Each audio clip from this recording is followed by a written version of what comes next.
الذین آمنوا وکانوا یتقون صدق اللہ العظیم۔ سن لو بے شک اللہ کے ولیوں پر نہ کچھ خوف ہوگا اور نہ وہ غمگین ہوں گے، وہ جو ایمان لائے اور یتقون ڈرتے رہے۔ فرمایا گیا کہ اللہ کے ولیوں پر وہ روز قیامت نہ کوئی خوف ہوگا نہ وہ غمگین ہوں گے، اور یہ وہ حضرات ہیں جو ایمان اور تقوی کی دولت سے مالا مال ہوتے ہیں۔ اولیاء کرام کا ذکر کرنے میں یہ بھی مقصود ہے کہ ان مقربین بارگاہ الہ کی عظمت و شان کی معرفت نصیب ہو اور ان کے فیوز و برکات کے حصول کی طلب پیدا ہو۔ نیز یہ مطلوب ہے کہ ان کی سیرت اور صفات کا علم حاصل ہو تاکہ لوگ ان کی راہ پر چلنے کی کوشش کریں۔ یہاں اولیاء کرام کی نمایاں ترین اور بنیادی صفت جو ہے وہ تقوی کے متعلق کچھ تفصیل پیش خدمت ہے۔ اس کا زیادہ تر استفادہ امام غزالی کی مشہور کتاب منہاج العابدین سے کیا گیا۔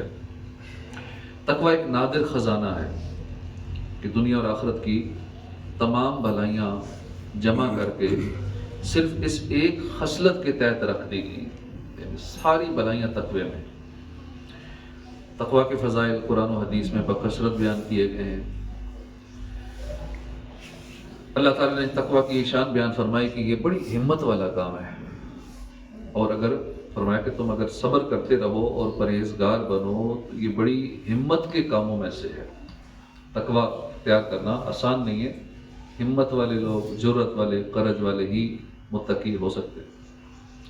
صاحب تقوی کو حفاظت الہی نصیب ہوتی ہے۔ فرمایا اور اگر تم صبر کرو اور تقوی اختیار کرو تو ان کا مکر و فریب تمہارا کچھ نہیں بگاڑ سکے گا۔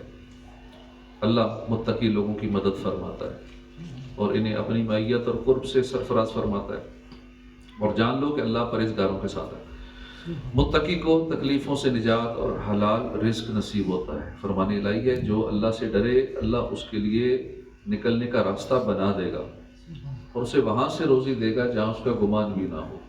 متقی بندہ اگر زندگی میں پریشانیاں تو آتی ہیں، اگر مشکلوں میں پھنس گیا ہے، اللہ پاک نکلنے کی راہ بنا دیتا ہے،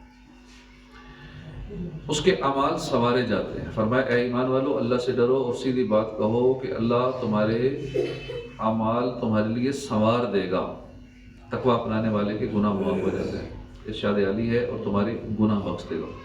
متقی خدا کا محبوب بن جاتا ہے۔ فرمایا بے شک اللہ پرہیزگاروں سے محبت فرماتا ہے۔ متقی کے نیک اعمال مقبول ہیں۔ ارشاد ربانی ہے اللہ صرف ڈرنے والوں سے قبول فرماتا ہے۔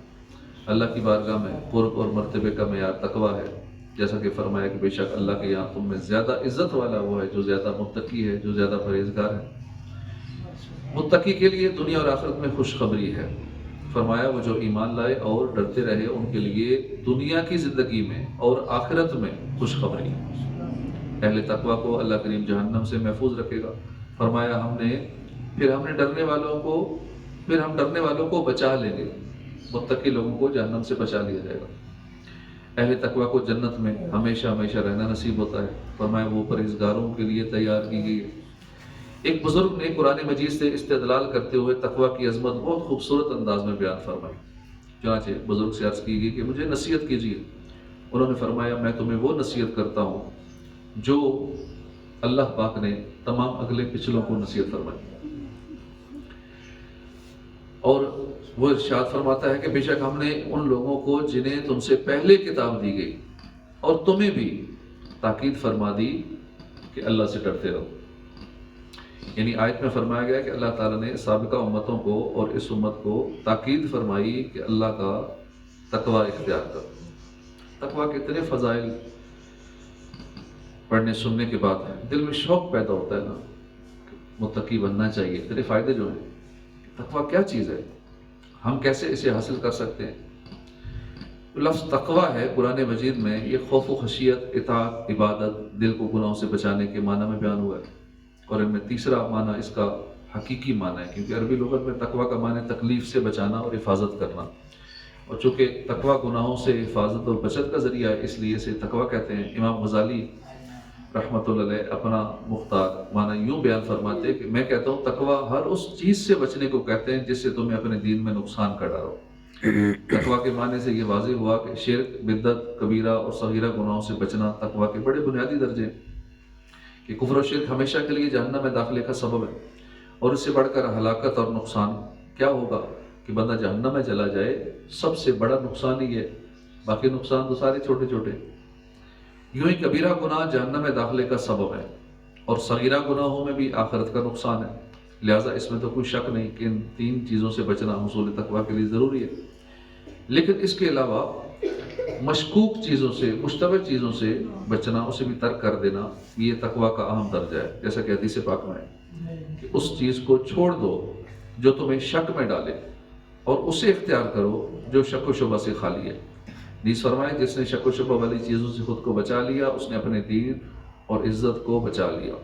ان تمام درجات تقوی کے بعد ایک اور اعلیٰ درجہ ہے، اور وہ یہ کہ حلال میں بھی صرف ضرورت کی حد تک استعمال کرے، اور ضرورت سے زائد حلال کو بھی چھوڑ دے۔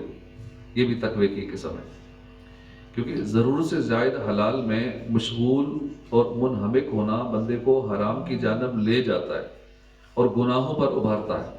نبی کریم صلی اللہ علیہ وسلم نے فرمایا بندہ اس وقت تک متقین کے مرتبے تک نہیں پہنچتا جب تک یہ نہ ہو کہ ناجائز میں پڑنے کے خوف سے جائز کو بھی چھوڑ دے، یعنی حرام میں مبتلا ہو جانے کے خوف سے زائد از ضرورت حلال کو بھی چھوڑ دے۔ گناہ سے بچنے والی صورت میں تقوی فرض ہے، اسے چھوڑنے والا عذاب نار کا مستحق ہوگا، جبکہ دوسری صورت میں تقوی بھلائی اور ادب ہے، اسے چھوڑنے کی وجہ سے روز قیامت روکا جائے گا، حساب ہوگا، سرزنش اور ملامت کی جائے گی۔ لہذا جب بندہ اوپر بیان کردہ ہر قسم کا تقوی اختیار کرتا ہے تو وہ پھر کامل متقی کہلاتا ہے، اور یہیں سے درجہ ولایت کی ابتدا ہوتی ہے۔ ٹھیک ہے، مال زیادہ کمانا گناہ نہیں ہے، جتنا چاہیں کمائیں، دن میں کروڑوں کمائیں، لیکن ساتھ یہ بھی ذہن میں رکھیں حساب بھی دینا پڑے گا، اور حساب ہوتا ہی حلال کا ہے، حرام کا تو حساب بھی نہیں ہے۔ حرام جس نے کمایا اس کا تو سیدھا جہنم میں جانے کا حکم ہوگا، حساب ہوگا حلال کا۔ ہاں جی، ایک ایک روپے کا حساب دینا پڑے گا۔ اب دیکھ لیں جتنا حساب دے سکتے ہیں اتنا پھر کما لیں، زیادہ کا حساب دے سکتے ہیں ہر ایک کو سوچ لینا چاہیے۔ اللہ پاک عمل کی توفیق عطا فرمائے، ہمیں متقی پرہیزگار بنائے، آمین بجاہ نبی الامین صلی اللہ علیہ وسلم۔